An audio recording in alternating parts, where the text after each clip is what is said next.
Hello everyone, O level के sessions में आपका एक बार फिर से स्वागत है। आप जानते हैं कि हम कवर कर रहे हैं मॉड्यूल M1 R5.1 और इसका हम चैप्टर नंबर 2 कवर कर रहे हैं। बाकी मैंने आपको बता दिया कि M1 R5.1 के चैप्टर नंबर 1 कवर हो चुका है और मॉड्यूल 1 का, मॉड्यूल 2 का और मॉड्यूल 3 का चैप्टर नंबर 1 तीनों का कवर हो चुका है। प्लेलिस्ट ऑलरेडी अवेलेबल है, आप देख सकते हैं अगर आपने नहीं देखा है, और अगर आप देख चुके हैं तो it is good, it is well and good. अब हम बात करेंगे इस चैप्टर में, हमने हालांकि स्टार्टिंग कल कर दी थी लेकिन आज हम बात करेंगे इसके आगे। तो चैप्टर का नाम है इंट्रोडक्शन टू ऑपरेटिंग सिस्टम। मेरा नाम है कौशल श्रीवास्तव और जिस चैनल पे आप इसे देख रहे हैं उसका नाम है कोड्स इन इंडिया। तो आइए शुरू करते हैं बिना किसी देरी के। मैंने आपको लास्ट डे बताया था कि टॉपिक्स जिन्हें हमें कवर करना है इस चैप्टर में वो ये कुछ हैं जो दिए गए हैं आपके सिलेबस में, और कल का जो कोर्स कंटेंट था वो हमने डिस्कस किया था कि ऑपरेटिंग सिस्टम क्या है, उसके की फंक्शंस क्या हैं, बाकी सारी चीज़ें देखी थी। तो आई होप आपको ये क्लियर होगा। और आज हम बात करने वाले हैं जो है वो है ऑपरेटिंग सिस्टम के मोड्स की। बात करेंगे कर्नेल की क्या होता है, आपने अक्सर सुना होगा। बात करेंगे सिस्टम कॉल की, कैसे स्टार्टिंग करी जाती है, उसके दो मोड होते हैं बायोस और UEFI, दोनों के बारे में समझेंगे और समझेंगे फंक्शंस ऑफ OS की। तो चलिए पहला टॉपिक शुरू करते हैं ऑपरेटिंग सिस्टम मोड्स के बारे में।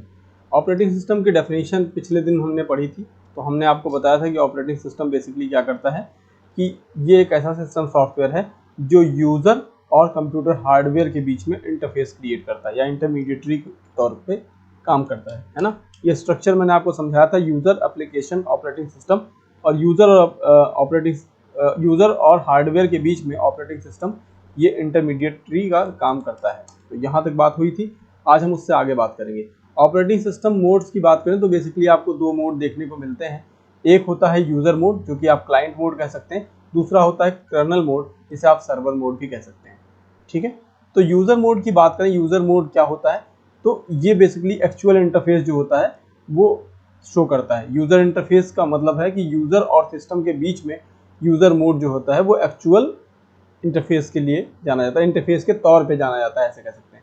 तो जितने भी एप्लीकेशन होंगे या फाइल एक्सेस हो रही होगी वो कौन शो करेगा, ये कौन कंट्रोल करेगा, वो बेसिकली कंट्रोल करेगा यूज़र मोड, है ना। और दूसरे लेवल पे जब हम कर्नल मोड की बात करते हैं तो जितने भी बैकग्राउंड ऑपरेशंस होते हैं वो सब मैनेज करता है वो कर्नेल। तो कर्नेल की बात करें कि जैसे जो भी रिसोर्सेज आप इस्तेमाल कर रहे हैं सिस्टम को एक्सेस करने के दौरान, या जो भी हार्डवेयर फंक्शन इस्तेमाल कर रहे हैं, या जो भी प्रोग्राम इंस्ट्रक्शन आप फॉलो अप कर रहे हैं, उन सब का काम जो करेगा वो कर्नेल करेगा। तो ये बात ध्यान रखनी है। देखिए अब यहाँ पे इसे डिवाइड करके मैंने इस ग्राफिकल मीडियम से समझाया है। इस सर्विसेज में जैसे सर्विस होगी और एप्लीकेशन होंगे और एप्लीकेशन इंटरफेस, ये सारे क्या हैं, यूज़र और क्लाइंट मोड हैं। और कर्नल मोड की बात करें तो इसमें शेड्यूलर, जॉब शेड्यूल का मतलब कौन से एप्लीकेशन की कितनी जॉब है और कितना देर शेड्यूल होगा। हालांकि इसमें बहुत डिटेल में जाने की ज़रूरत नहीं है क्योंकि ये B लेवल और C लेवल का सिलेबस है, बट चूँकि ये ग्राफिक्स जो मैं इस्तेमाल कर रहा हूँ ये B लेवल C लेवल में भी पढ़ाई जाती हैं। तो यहाँ पे मैं सिंपली आपको समझा रहा हूँ कि कर्नल मोड का मामला ये है कि जितने भी जॉब शेड्यूलिंग हुई, जॉब का मतलब जैसे कोई एप्लीकेशन रन कर रहा है ना तो उसको जॉब शेड्यूलिंग बोलते हैं, उस पर्टिकुलर टाइम में शेड्यूल करना, कितने समय में वो रन कर रहा है। इसके अलग अलग तरीके होते हैं। फिर मेमोरी मैनेजमेंट या मेमोरी मैनेजर के तौर पे जो काम होंगे, या इनपुट आउटपुट डिवाइसेस के मैनेजर के तौर पे काम, file system, security system, graphic system, इन सबको मैनेज करने का काम करता है वो कर्नल करता है। ठीक है, ये सब बैकग्राउंड में रन करेंगे। तो ये सारा काम कौन करेगा, ये सारा काम करेगा कर्नल। और ये लास्ट में हार्डवेयर से मिलेंगे, तो हार्डवेयर के थ्रू जो कहीं एक्सेस होंगे। अब अगला कॉन्सेप्ट आता है वो आता है सिस्टम कॉल का, है ना। अगर यूज़र मोड से कर्नल मोड में जाना है तो उसको हम सिस्टम कॉल के माध्यम से कर सकते हैं। मतलब सिस्टम कॉल की बात करें कि सिस्टम कॉल क्या करता है, यूज़र मोड से कर्नल मोड में जाने के लिए एक तरीका है, या यूँ कहें कि सिस्टम कॉल के थ्रू आप एक मोड से दूसरे मोड में जा सकते हैं। डिटेल में समझ लेते हैं कर्नल क्या है। तो हम, जैसा कि पहले आपको बताया मैंने, कि ये एक तरीके का सॉफ्टवेयर कोड है जो कि central core of operating system है ना। जितने भी ये जब भी कोई सिस्टम आप इस्तेमाल करते हैं या ऑपरेटिंग सिस्टम आप इस्तेमाल कर रहे हैं, सिस्टम का मतलब यहाँ ऑपरेटिंग सिस्टम की ही बात करेंगे हम, तो जब भी कोई ऑपरेटिंग सिस्टम इस्तेमाल करेंगे तो पूरा कंट्रोल किसके हाथ में होता है, वो होता है कर्नल के हाथ में। जैसा कि मैंने पहले बता दिया कि ये रन करता है बैकग्राउंड एक्टिविटीज़ पे या बैकग्राउंड एक्टिविटी में काम करेगा। अब बैकग्राउंड एक्टिविटी में क्या, बैकग्राउंड एक्टिविटी तब से शुरू हो जाती है जैसे आपने पावर ऑन का बटन दबाया। तो पावर ऑन का बटन दबाया तो सिंपली आपका ऑपरेटिंग सिस्टम जो होता है वो बूट करने लगता है। ठीक है, जहां आपको लिख के आता है विंडोज स्टार्टिंग या जो भी लाइक अगर आप विंडो 10 इस्तेमाल कर रहे हैं तो कुछ इस तरीके से गोला घूमता हुआ नजर आता है ना, तो it is the process known as booting, है ना। तो बूटिंग का जो कॉन्सेप्ट है या यूँ कहें कि बूटिंग का जो काम है वो किसके थ्रू हो रहा है, ये हो रहा है कर्नेल के थ्रू। अब इसमें क्या होता है बूटिंग के दौरान कि कर्नेल जो सबसे पहली चीज है जो ऑपरेटिंग सिस्टम को लोड कराता है मेन मेमोरी में। मेन मेमोरी, और देखिए मेन मेमोरी का मतलब यहाँ से प्राइमरी मेमोरी से। अब मेमोरी के बारे में मैंने बहुत डिटेल डिस्कशन करा है पिछले चैप्टर्स में, तो आप उसे जाके एक बार पढ़ सकते हैं। ठीक है, अब कर्नल क्या करेगा, जब भी पूरे समय आप काम करते रहेंगे वो कंप्यूटर सेशन में वो मेन मेमोरी में एस्टेब्लिश रहेगा और जितने भी बैकग्राउंड एक्टिविटीज होंगी उन सब के पीछे वही काम करता है। ठीक है, और अगर हम बात करें तो kernel code is usually loaded to protected area in memory. वही बात है कि मेमोरी के साथ काम करता है। डिटेल में जाने की जरूरत है नहीं, पहले डिटेल में जाने की जरूरत इसलिए हुआ करती थी क्योंकि लिखना पड़ता था। अभी जब MCQ आने लगा है तो सिर्फ आपको बेसिक चीजें आपको समझ लेनी है और आगे बढ़ जाना है। ठीक है, बहुत सारे टास्क होते हैं जैसे प्रोसेस करना, प्रोसेसिंग जितनी भी होगी वो सब उनको हैंडल करना, या जो भी इंटरप्शन होगा वो सारा काम कौन कराएगा, वो कराएगा कर्नल। ठीक है, यही बात यहाँ पे लिखी गई है, डिटेल में आप समझ सकते हैं। इसके लिए इसका एक इंटरेक्शन लाइक इंटरफेस इस्तेमाल किया जाता है, इसे हम शेल बोलते हैं। शेल बेसिकली जहाँ कर्नेल के लिए प्रोग्रामिंग करी जाती है, आगे देखेंगे तो आप और क्लियर होगा। अगर हम कर्नेल की बात करें इसमें क्या क्या इंक्लूड होता है, क्या क्या चीज़ें होती है, तो आपका जॉब शेड्यूलर होगा जो कि एलोकेट करता है प्रोसेसिंग को अलग अलग जगहों पे, अलग अलग प्रोसेस के थ्रू कर्नेल को एलोकेट करता है कि ये काम अभी मतलब पहले करना है, दोबारा बाद में करना है। इसकी बहुत सारी चीज़ें होती है, जॉब शेड्यूलिंग बोलते हैं। ठीक है, उसमें FCFS होता है, FCFS first come first serve, जैसे सामान्य भाषा में कहते हैं ना पहले आओ पहले पाओ, वो वाला कॉन्सेप्ट है यहाँ पे। उसका होता है SJF, दूसरा होता है शॉर्टेस्ट जॉब फर्स्ट, मतलब जो सबसे छोटा काम है वो सबसे पहले निपटा देगा। तो इस तरीके से ये काम करते हैं, हालांकि आपको जानने की जरूरत है नहीं, इतनी डिटेल में जाने की जरूरत नहीं है। फिर बात आती है सुपरवाइजर की। तो सुपरवाइजर क्या करता है, it grant the permission to computer system resources to each process. सारे प्रोसेस को क्या करेगा, परमिशन ग्रांट करेगा, वो सुपरवाइजर का काम होता है। फिर ये काम करता है इंटरप्ट हैंडलर के तौर पे। कोई भी इंटरप्शन आ गया या कोई भी कर्नल सर्विस में कोई इशू आ गया तो उसको उसको हैंडल करने का काम भी यही करेगा। फिर मेमोरी मैनेजर के तौर पे काम करेगा, it allocate space the memory for the all user of kernel services. अब जैसा कि मैंने बता दिया कि ऊपर process management, file management, input output management और मेमोरी मैनेजमेंट के तौर पे भी काम करता है, जिसका आप एक एग्जांपल के तौर पे ये अगर आप इसे समझ पा रहे हैं, इस पूरे ग्राफ को लाइक यूँ कहें, इस पूरे इमेज को अगर मैं आपको समझाऊं, इस पूरे इमेज को अगर मैं आपको समझाने लगूँ तो यहाँ पे काफ़ी चीज़ें हैं। ठीक है, ये है यूज़र मोड जो कि मैंने आपको डिटेल में समझा दिया, जिसमें सर्विसेज होंगे और एप्लीकेशन होंगे। ऐसे ही ये है कर्नल मोड, जिसे सर्वर मोड भी कह सकते हैं। तो इसमें क्या है, शेड्यूलर का काम करेगा, मेमोरी मैनेजर का काम करेगा, इनपुट आउटपुट के लिए, फाइल सिस्टम के लिए, सिस्टम सिक्योरिटी सिस्टम के लिए और ग्राफिक्स सिस्टम के लिए भी काम करेगा। ठीक, तो ये बात यहीं लिखी गई है, दोबारा मैंने डिटेल में इसे लिख दिया है। ये PPT आपको मिल जाएगी तो आप उसके थ्रू एक बार पढ़ सकते हैं चाहे तो। मैंने बताया कि system call is use to provide this type of services. System call का काम क्या होता है ये हम आगे देख ले रहे हैं। सिस्टम कॉल की बात करें अगर, तो हमने अभी थोड़ी देर पहले कहा था कि अगर हमें यूज़र मोड से कर्नल मोड में जाना है तो हम इस्तेमाल करेंगे सिस्टम कॉल का।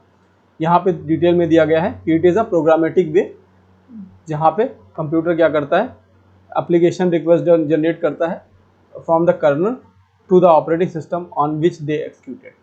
ठीक है, मतलब यूज़र मोड से कर्नल मोड पे मूव करने का काम हो रहा है। Application program is just a user process. ठीक है, due to security reason user application are not given access to privilege resources. बहुत देखिए, इसको इतने डिटेल में नहीं समझने की जरूरत है, मैं सिंपल आपको समझा दे रहा हूँ। जैसे जब आप कोई नया एप्लीकेशन इंस्टॉल करने लगते हैं ना, तो इंस्टॉल करने के लिए ऐसा मान लीजिए आपके सिस्टम में 2-3 यूज़र हैं, तो वो आस्क करता है कि ये सारे यूज़र्स के लिए है या किसी एक पर्टिकुलर यूज़र के लिए है। तो ऑल यूज़र्स के लिए कर देंगे तो वो ऑल के लिए इंस्टॉल हो जाता है, अदरवाइज अगर सिंगल यूज़र के लिए करेंगे तो वो पर्टिकुलर यूज़र के लिए इंस्टॉल होता है। तो ये सारा काम जो आपको बैकग्राउंड लाइक नॉर्मल लाइफ में देखने को मिलता है, वो सारा काम है सिस्टम कॉल का। ठीक है, when they try to do any IO device, वही बात देखिए, सम मेमोरी और प्रोसेस, ये वही बात है, पूरी वही बात लिखी गई है। ठीक है, सिस्टम कॉल को कहा जाता है सॉफ्टवेयर इंटरप्ट, ये ध्यान रखिएगा, सिस्टम कॉल को सॉफ्टवेयर इंटरप्ट भी कहा जाता है, क्योंकि जैसा कि मैंने बताया यूज़र से जो है वो कर्नेल में मूव कराता है, तो ये कुछ पर्टिकुलर सेकेंड का इंटरप्शन क्रिएट करता है। अब हम समझेंगे ऑपरेटिंग सिस्टम के स्टार्टिंग को, या यूँ कहें जिसे हम सामान्य भाषा में कहते हैं बूटिंग को। देखिए, बूटिंग का जो कॉन्सेप्ट होता है कि जैसे आपने स्विच ऑन करा, स्विच ऑन का मतलब है कि जैसे आपने प्रेस किया बटन CPU का प्रेस बटन करते ही आपको बहुत सारी चीज़ें होती दिखेंगी। तो उसमें से आप यहाँ स्टार्ट करिए कि पहले तो क्या करेगा, बायोस इंटिलाइजेशन करेगा, फिर मास्टर बूट रिकॉर्ड एक्सेस करेगा, फिर बूट लोडर में जाएगा, फिर अर्ली कर्नल इंटिलाइजेशन जाएगा।